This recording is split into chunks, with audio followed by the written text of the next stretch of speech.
during the pandemic, food supply seemed to be like steady in grocery stores throughout the province.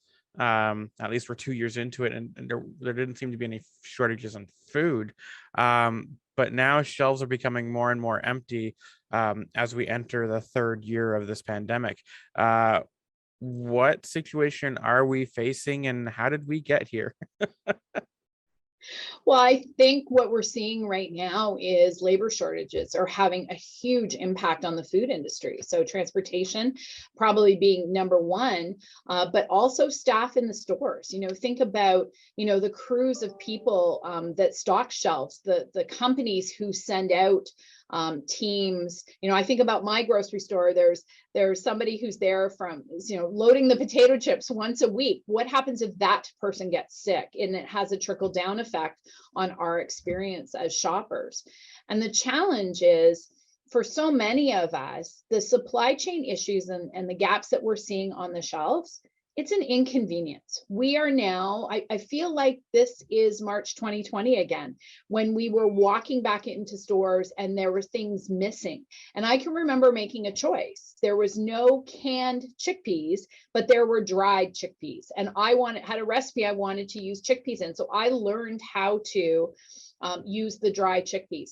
Most of us who are food secure have the option to make a choice. It might not be our favorite brand. It might not be the product we like, but there are still choices. There is still food available. And I don't think the supply chains in this country will be impacted to a point where there's no food available. It's just the level of choice that's available.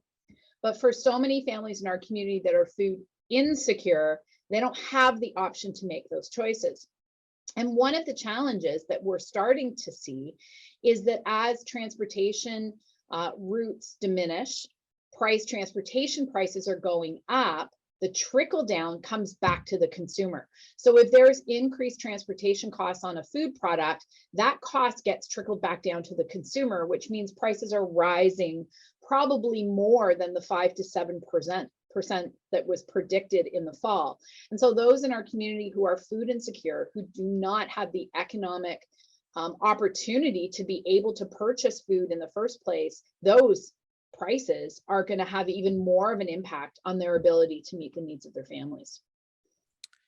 So someone facing that food insecurity situation, what can they do in order to get through this grocery lull, if you will? Yeah, and that's where the support of our community food assistance network comes in. As people are, we see there's so many reasons that people are struggling right now, and a lot of it connects back to income.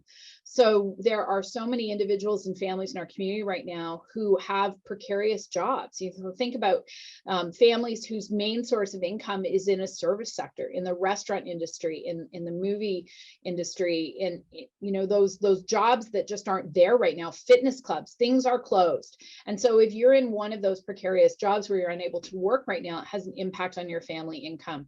And that family income is what you need to be able to purchase food. And if you're not able to do that, or if the income that you do have available is now really stretched because of increased food prices, the only place to turn is for food assistance in our community. And we have this phenomenal network here in Waterloo region that is working with more than 100 community programs who are providing a range of food services, from food hampers to shelter and residential meal programs to outreach supports, to be able to make sure that no one goes hungry in this community.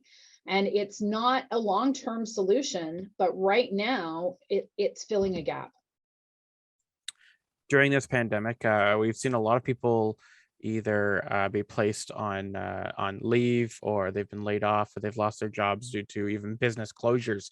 Now we have business owners who are struggling to find work after this pandemic has impacted their lives.